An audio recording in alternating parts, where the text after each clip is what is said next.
Hello everyone, welcome to the course on architectural design of ICs. So, today we will see one of the emerging area of this or the latest trends in VLSI design, which is nothing but this machine learning or artificial intelligence.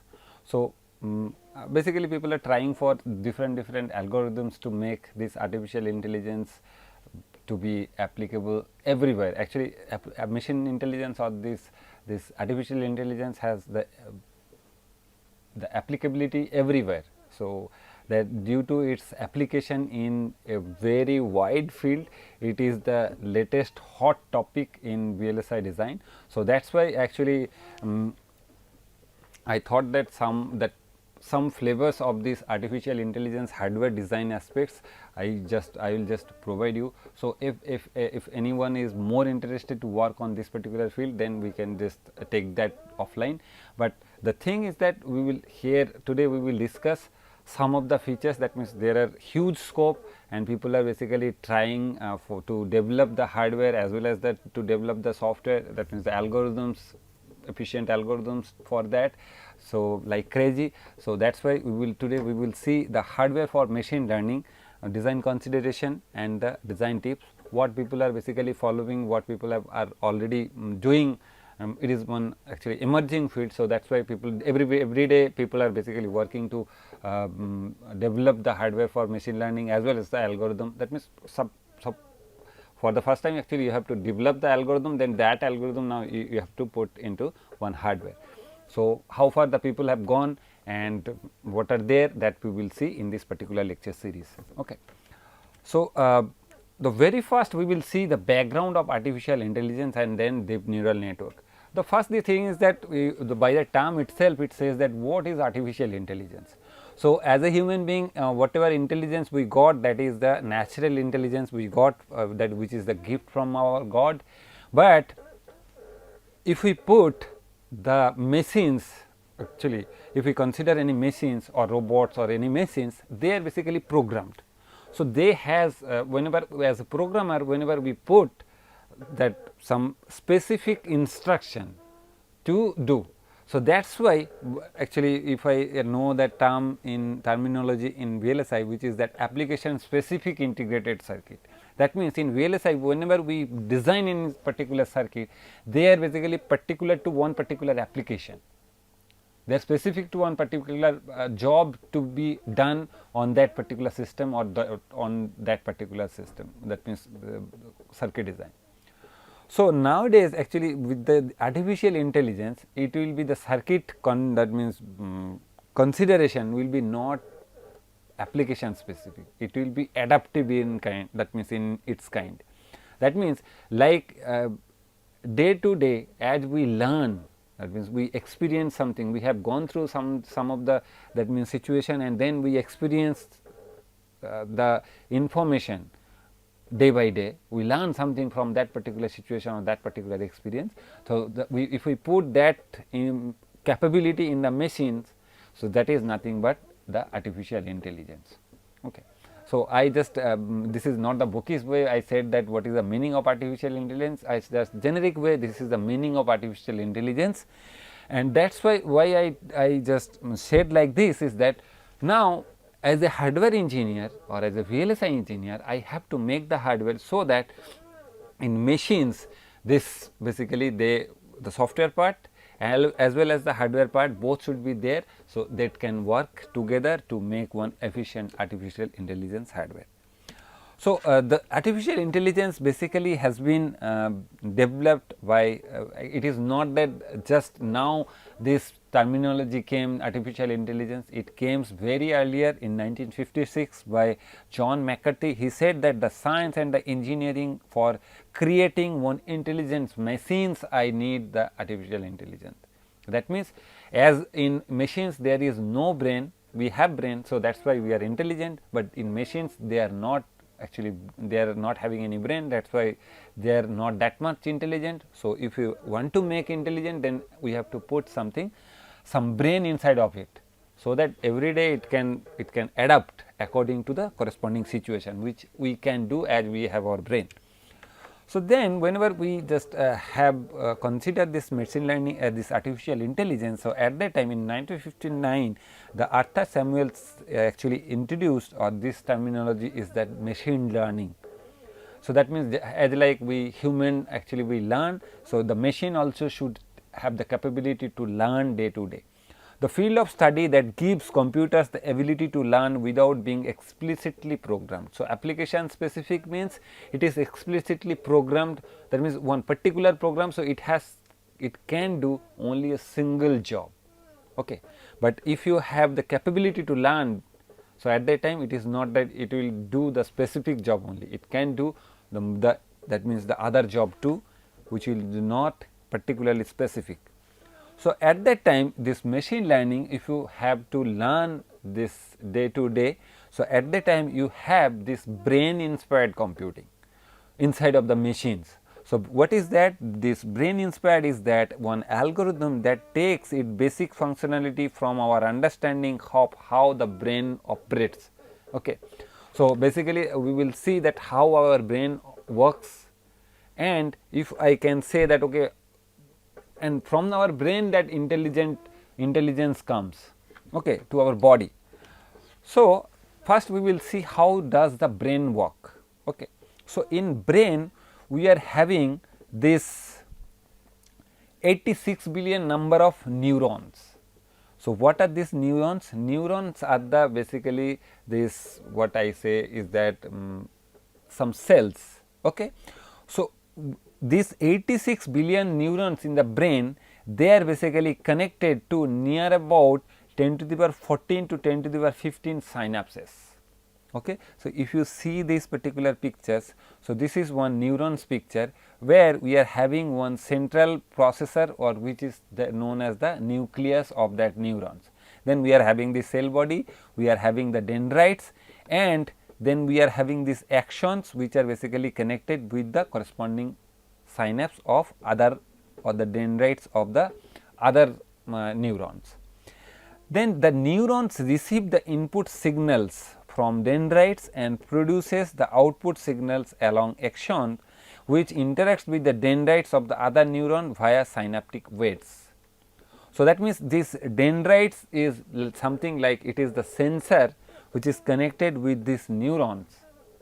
Now, these neurons, whenever after that means it process the signal which is received from these dendrites, and then the corresponding decision has been processed to the that means to the other neurons via this axon, and they are being connected with the corresponding dendrites of the other neurons through via some synaptic weights. So, these synaptic weights are learnable and control the influence strength. So, that means these synaptic weights are adaptive in nature. So, these synaptic weights they are not fixed. So, now if I can build up the circuits, some kind of this, or if I can build these neurons inside of these machines. So, at that time it can also have the adaptability that means capability to learn, or to that means to remember that okay, this is the situation. So, at that time I will take the decision immediately. I do not have to wait for okay, again reanalyze the situation and then again you take the decision, or if the situation is totally new to me. So, at that time what will be my decision. So, that machine itself can take that particular decision depending on the newer situation or the older situation. So, whenever we are that means whenever we are considering this brain inspired computing. So, at that time the one thing is needed, that is the spiking. So, that means whenever I suppose I touch the fire, so it creates the, so this is skin is my sensor. So, whenever this sense something, so that it is hot, so this is the sense which goes to my brain and create one spike, and that is why I can feel that okay, this is hot. If I touch ice, so at that time it is cold, that is not like fire. So, these are the feelings which goes into the brain, and then it creates the corresponding spike about the corresponding feelings. Okay. So, suppose through nose is another senses to our body. So, through nose sometimes I can smell good, sometimes I can smell bad. So, what is good smell, what is bad smell? So, those information whenever the received signal goes to the brain, so brain actually consider that okay, this signal is good, this signal is bad. So, this creates the spike, based on the spike I can get the feelings that okay, I am getting good feelings or I am getting good bad feelings. So, the people are so much advanced that they have created the circuit for which will be just act as a inside our brain how this spiking happens. They have created this spiking architecture. So, this is the corresponding chip for this spiking circuit. Okay. So, and this is being published in 2014 and 2016. Then whenever we are actually considering this brain inspired, so spiking is one of the thing, the other thing is that neural network. Okay. So, neural network is nothing but this whatever we called that this neurons in brains in our brains. So, these neural networks will be the brain or these neurons inside of your corresponding machines. So, the neural network, how this neural network work is that suppose this is our cell body and then each of this is basically these nodes are called as the synapses, which are basically connected with the cell body with some of the weights, which are the dendrites. So, this is the input side. So, that is why this is with some weight, like here this weight is W0, here W1, this is W2 and this is different signal from other neurons or the other, that means like just the connection in the inside of the brain, and then it develops summits that all this information together, it does some operation and then it basically creates it basically generates the decision which comes out as the output action. Okay. So, the activation basically happens depending on the what operation is happening inside of this cell body. So, if I consider 3 layer, so this will be the input layer, this will be the hidden layer and this will be the output layer, and each of these nodes in this layer they are basically connected to each other via different weights. Okay. So, this is very much needed whenever we will just model our brains in using these neural networks. So, in neural networks then we need this deep learning. What does it means? This deep learning is that suppose how we recognize, suppose this one is one of the car, the model is Volvo XC90. So, now by seeing actually I can visualize that okay, this is one car. If I never seen this particular car, I cannot say that okay, this is Volvo XC90. If I know, or if I know, that means from the beginning or from my previous experience, whenever I know that this is the model or how this looks like, this is the model of Volvo X90, then only I can say that okay, this is Volvo X90 model. So, that means that information is already stored in our memory somewhere. So, that is why that is, if I provide that kind of learning, that means technique inside of the machines, then how we can put using deep learning method along with this neural network, I can provide that information to the machine brain. So, what it does is that we have the image. So, the image has different layers. So, that then the layers are being processed and then we come out as that okay, this is the Volvo X90 model. So, how we do? So, as I said that in 1959 the machine and this artificial intelligence, this terminology came, but still the people are trying, but why nowadays this deep learning or this machine intelligence is hot now? Because one of this, that means major that means aspect is that big data availability. So, big data availability means according to the Facebook 350 million images uploaded per day, according to the Walmart 2.5 petabytes of customer data per hour it uploads in the, that means in the cloud, and in according to the YouTube 300 hours of video uploaded every minute. So, all this creates what? All this creates a huge learning actually data sets to me. That means different situation, how we actually learn. If we gone through the that means the situation, whether that is bad situation or good situation, from that only we learn. So, the here also if you have some training modules or the training situations to the machines, then only you will be that means you will put the brain, or you will be actually your hardware will be so much adaptable that okay, it can recognize okay, this is the scene. So, where it relates or it correlates to some of this. Then for actually whenever we are having this big data availability, we are having this big data or the training sets we are already having, but at that time I need a huge processing power to process all these data, because the images is 350 million, the actually the storage is 2.5 petabytes. So, all this to process, or to that means to process all these data, I need the processing element or the processing power very high. So, the GPU acceleration nowadays, that also one of the, that means supporting to the machine learning advancement. So, advancement is the GPU acceleration also creates that okay, now you can try with, or you can process this much of data in the GPU. So, you can work on this deep learning method. And then the new machine learning techniques which are evolved or which are basically emerging day by day. Now, in 1987 actually this Kasparov has played against IBM Deep Blue computer, and it consumes actually at that chess play actually the IBM power actually consumes 15,000 watts.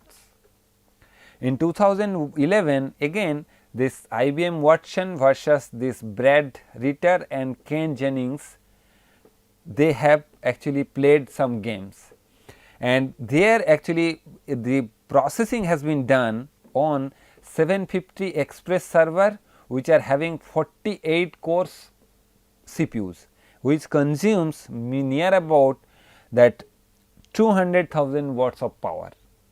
And then in 2016 this Google AlphaGo versus Lee Sedol has again played one game, where it is consuming actually the processing power of this Google AlphaGo is having 1920 CPUs and 200 GPUs, which consumes more than 300,000 watts power.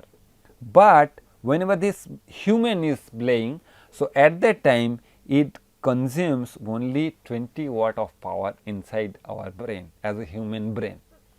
So, the energy gap is in the range of 10 to the power 4, not only the high processing power. So, because of this high processing power requirement, it consumes or it needs one high power also.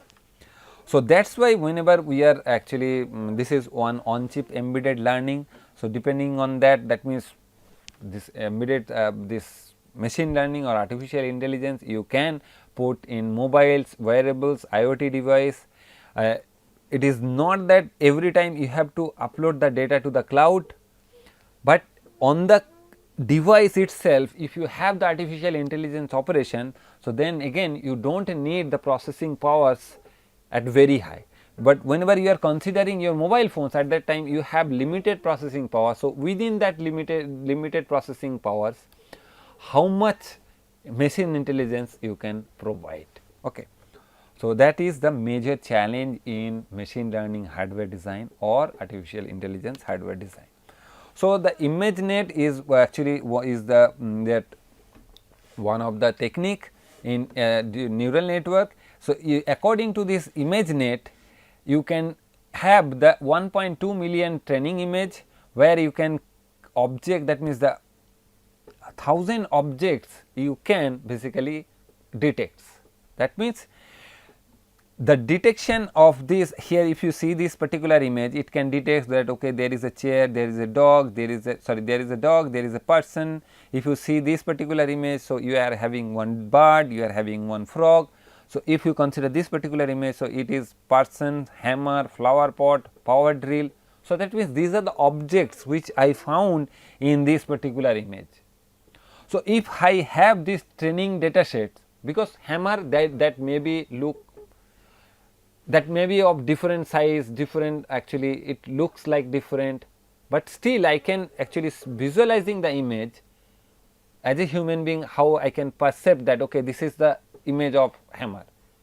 So, the same thing actually can be put inside of the machine, so that it, whether the size is different or whether it looks like different, but still it can recognize okay, this is the person. Who is the person, that cannot be actually recognized, but this is a person, this is a frog, this is a bird, this is a dog. That type of classification you can do by train your neural network. So, if you have more training data, so you can that means you can get the classification or the object detection in a more.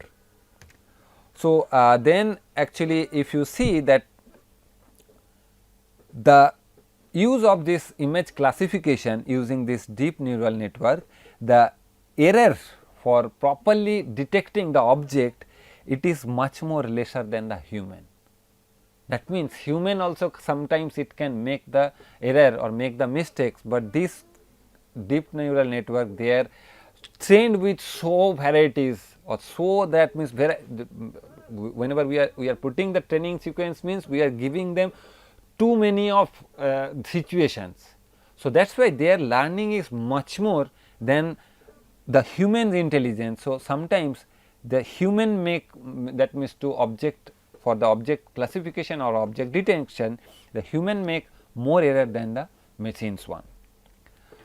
So, this then the application of machine learning is everywhere for image classification, image recognition, image detection, image segmentation, in speech and language, for speech recognition, for translation, that means from one language to the other language, then the natural language processing, then the audio generation. So, everywhere you can use this artificial intelligence. So, in games also, that means you can play with the computer just like one human being. Then the emerging applications are mainly on the medical applications. Medical application means you can detect cancer, you can detect any prenatal that means the malfunctions. Then you can put the artificial intelligence in finance, that means that the market share trends in tradings, energy forecasting, and the risk factors in mutual funds or any other funds, okay, or any other investment. Then you can put this artificial intelligence in infrastructure for structure safety and the traffic controlling. Then you can put this artificial intelligence in weather forecasting and event detections. It is not that limited to this whatever I have mentioned, it is machine learning is applicable to every of this that means area. So, nowadays actually we can see that okay, we are having this self driving cars. So, whenever this self driving cars, whenever I drive a car, so at that time I know that okay, these are the that means the signals which we have to obey. So, if there is any obstacle, so at that time I have to stop, I have to put the brake. So, or I have to, that means how much is the open area. So, that open area I will pass my car. So, everything as a human being, whenever I drive the car, I take the decisions. So, if I put all this information inside one machines or inside of the car processor, so at that time it can detect, or at that time what it needed is that what are the signals and what is the meaning of those signals. Then it has to detect the objects what are there whenever I am just going through the lane. So, at the time what are the, that means traffic light condition, and then I have to take the right lane or I have to take the left lane.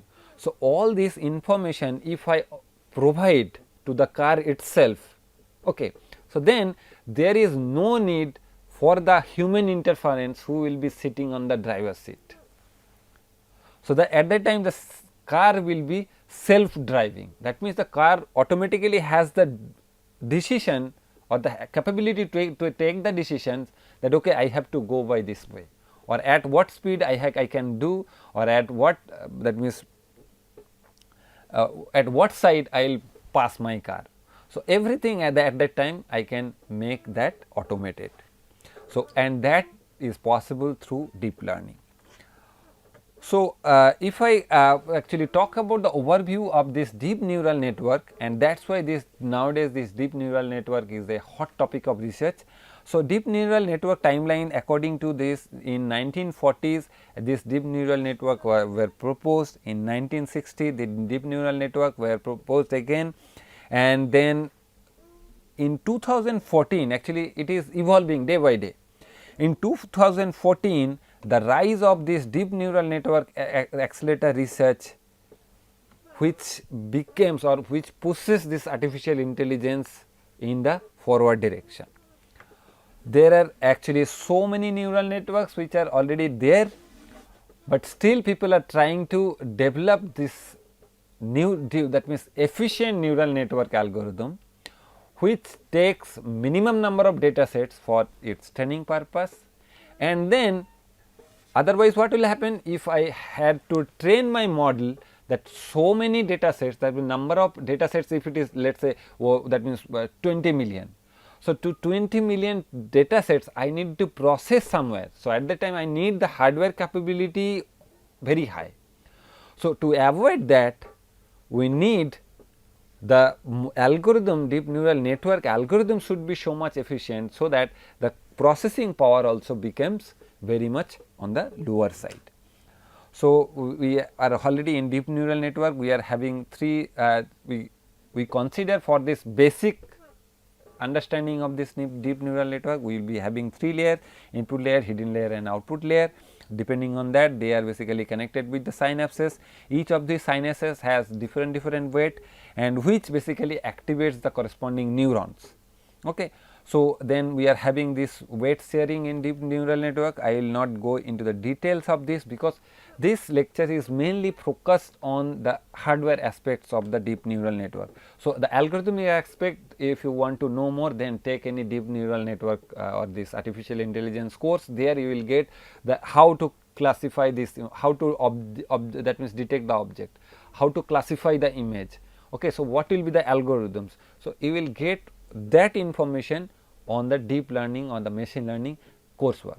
But here we are just trying to give you the overview of the hardware, how the hardware will look like, or what are the challenges whenever you will design the hardware for machine learning. So, there are that means there are several deep neural networks. Among them there are fully connected neural network, convolutional neural network, recurrent neural network and long short term memory, this LSTM neural network. So, you are having this you can train your model in using that means by different actually technique. One is that supervised, another one is unsupervised, then semi supervised, and then reinforcements. So, all these are the that means training techniques to your neural networks. So, this is one of the example that okay, suppose this is the one that means image. Now, this modern deep convolutional neural network has 5 to 1000 layers. So, in the low actually in the first layer, firstly actually it detects the low level features, and then if we go on the higher layers actually it detects the high level features. Okay. And then they sum up, and then it goes to the image classification or image detection or image or the object detection, or for properly recognize that which object is this. So, it goes take the decision and goes there. So, this each of these convolution and that means layer, they are having this convolution operation, and then they have this activation operation, which are done inside of this convolutional layer to find out the features, whether that is in low level or they are in high level. So, in this fully connected layer, we are having this fully connected all these synapses, that means all these with different weight, and then we are having this activation. So, inside of them this convolutional layer we are having this norm layer or pool layer. In the norm layer we are just having this normalization, and then we do some pooling kind of thing. So, these are the techniques which basically used in deep neural network. So, then if I consider how this convolutional layer works is that, suppose we are having one particular of this is the filter, now this is the input image. Now, I will run this filter one by, that means I will run this filter in the overall image to find out the element wise, that means whenever we will run this convolution to find out, okay, so the similarity. Convolution means between these two particular picture how many similarity I find. So, if this is my training module, okay, that okay, so this is the information about the classification or the features about the bird or the features about the dog or the features about the cat. So, then if I have the input image, so now if I run that, whenever I find that okay, this object, these features are matching, so at that time I can detect that okay, this is that means this is the object corresponds to one bird, this object corresponds to one dog, this corresponds to one cow. So, something like that. So, in hardware what we how we can do the convolutional layer of, that means we have to do element wise multiplication. Okay. So, then actually these particular things are stored in one partial sum accumulation, okay. And how actually this is like sliding window processing. So, this filter once it is first it is done with this portion of the image, then again it slides, then again it with the other image.